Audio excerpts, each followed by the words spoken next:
Bismillah,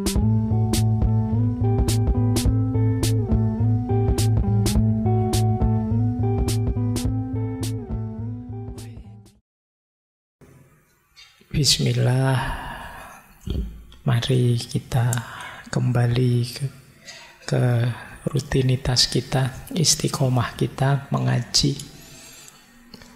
Malam hari ini kita akan membahas tema yang sudah disampaikan oleh teman-teman MJS. Bulan ini kita membahas tema agama dannya macam-macam, sebenarnya panjang kalau membahas agama dan itu. Bulan ini mungkin masih tema-tema agama dan beberapa aspeknya, meskipun sebenarnya ada beberapa yang minta tema-tema yang agak sensitif seperti agama dan politik, agama dan insya Allah kapan-kapan. Cuma malam hari ini saya dahulukan tema-tema ini dulu, mumpung akhir tahun. Akhir tahun ini berhubungan dengan kebahagiaan, berhubungan dengan muhasabah. Sengaja saya dahulukan kesehatan mental karena situasi belakangan mungkin agak memprihatinkan tentang kesehatan mental ini. Jadi minggu ini saja, dari hari Minggu sampai Rebu tadi, itu ada 2 berita di Sleman, mahasiswa yang bunuh diri. Jadi ini bagi saya memprihatinkan. Nah, makanya kita ambil sesi awal ini tentang agama dan kesehatan mental. Semoga teman-teman yang menghadiri ngaji ini semuanya sehat ya secara mental. Saya tidak sering-sering bilang semoga lah, biar kalian nggak sering-sering bilang. Ini dianggap kampanye. Baik, kita mulai ya. Ini belajar beneran ya, versinya ngaji filsafat. Jangan dibayangkan ini nanti semacam psikoterapi ya apa. Nggak ya, kalau kalian merasa ada gangguan mental ya ke psikiater. Ya, jangan dianggap saya psikiater atau psikolog, nanti dianggapnya begitu. Kita menjelajahi teori-teori, kemungkinan-kemungkinan, termasuk sejauh mana sih agama bisa berperan dalam kesehatan mental kita. Baik, bismillah ya, kita mulai. Inilah, saya awali dari hidup sehat dulu ya. Ini hidup sehat, sehat rohani. Jadi batin kita, mental yang sehat itu yang seperti apa? Perhatikan nanti, ini bahan muhasabah kita semua ya, introspeksi kita. Jadi mental sehat itu setidaknya cirinya 5. Nanti kita lebih detail lagi. Jadi hidup sehat itu hidup yang punya meaning, punya makna dan sadar tujuan. Teman-teman harus bisa jawab kalau ditanya tujuan hidupmu apa. Tujuan hidup ini tidak sama persis dengan cita-cita. Kalau cita-cita itu yang dimaksud pekerjaan atau karir. Jadi tujuan hidup itu mirip kalau dulu teman-teman kecil waktu ditanya ingin jadi apa besok, terus tidak tahu jawabannya apa kan, terus teman-teman bilang ingin berguna bagi nusa, bangsa, agama, orang tua, tetangga-tetangga kan gitu. Nah, ini namanya jenis tujuan hidup. Nah, harus punya ini dan harus punya meaning. Punya meaning itu teman-teman bisa jawab mengapa saya ada. Itu berarti teman-teman punya makna tentang hidup ini. Ini ciri pertama. Kalau belum punya, ayo diupayakan. Tidak usah panik juga, tidak usah stres ya. Ayo pelan-pelan. Yang kedua, mental sehat, batin sehat itu punya value. Ada nilai-nilai yang ingin kita tegakkan, yang jadi sandaran hidup kita. Jadi hidup kita kan yang muda-muda kadang-kadang senang, saya ingin bebas saja Pak, tidak mau diatur, tidak mau ada apa-apa, pokoknya bebas sebebas-bebasnya, malah capek. Justru hidup nyaman itu kalau kita sadar nilai, ada yang diperjuangkan, ada yang disandari. Itu namanya value. Orang sebebas apapun sebenarnya secara tidak sadar juga punya value-nya sendiri.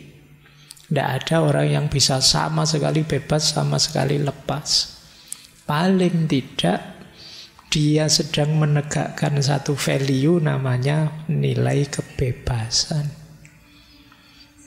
Jadi tidak ada orang yang tidak terikat oleh apapun. Setiap orang terikat oleh nilai yang dia anggap baik, yang dia anggap benar, yang dia anggap berharga. Itu kedua. Orang yang tidak punya nilai, tidak menghargai tatanan, tidak menghargai standar-standar hidup, dia akan sulit untuk berkembang. Yang ketiga, transenden. Transenden ini maksudnya kita sadar bahwa hidup ini ada sesuatu yang lebih besar, lebih tinggi, yang melampaui diri kita dan mempengaruhi kita. Kita kalau sendirian, tanpa yang lebih tinggi itu, kita itu lemah. Banyak kekurangan-kekurangan.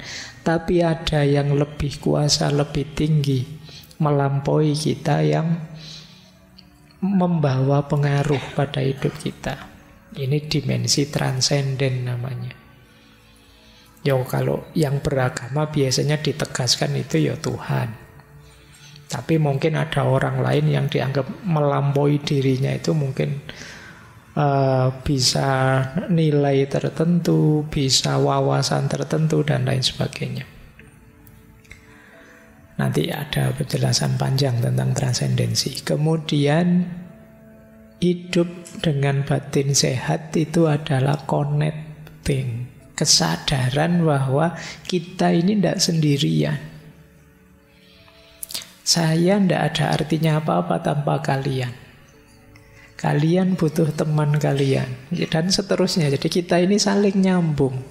Jangan dikira kalau saya sedih terus yang sedih hanya saya. Bisa saja temanmu lihat kamu sedih, ikut sedih.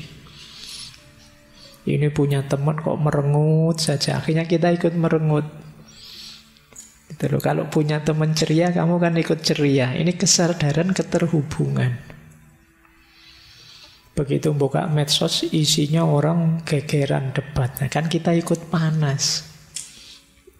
Jadi padahal kemarin-kemarin kita bilang saya tidak ikut-ikutan kampanye-kampanyean, silahkan saja. Tapi begitu baca postingan-postingan, ikut panas kita.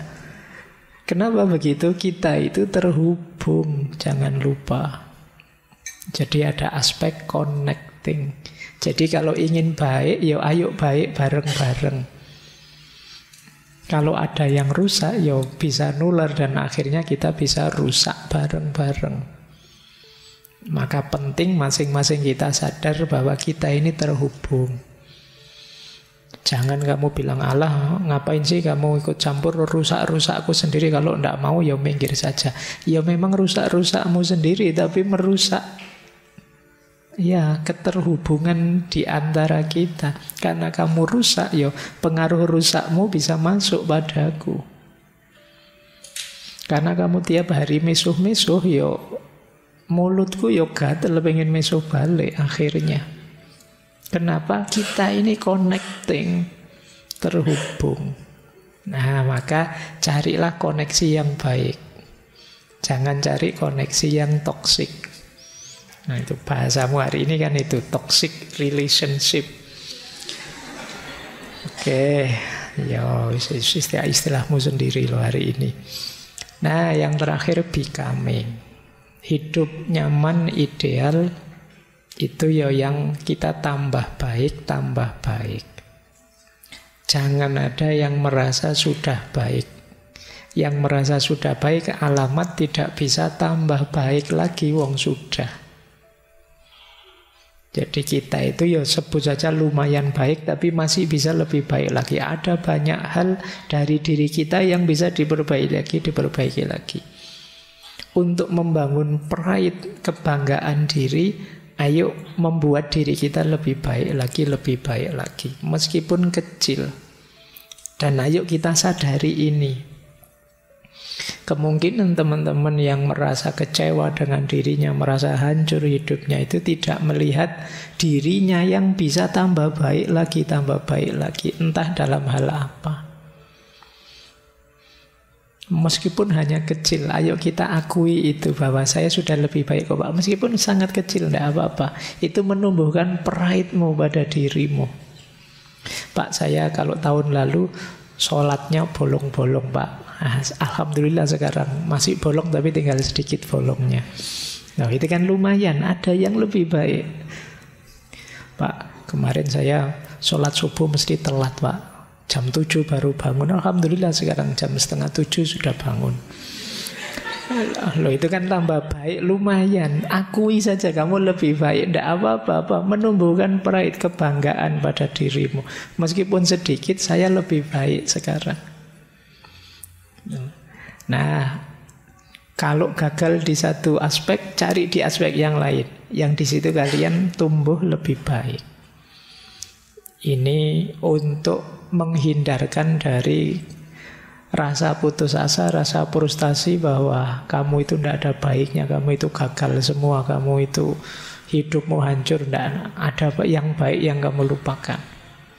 Nah itu becoming. Jadi ayo teman-teman, ada 5 aspek hidup sehat secara batin, secara spiritual yang penting kita perhatikan apakah kita sudah sehat dalam 5 aspek ini.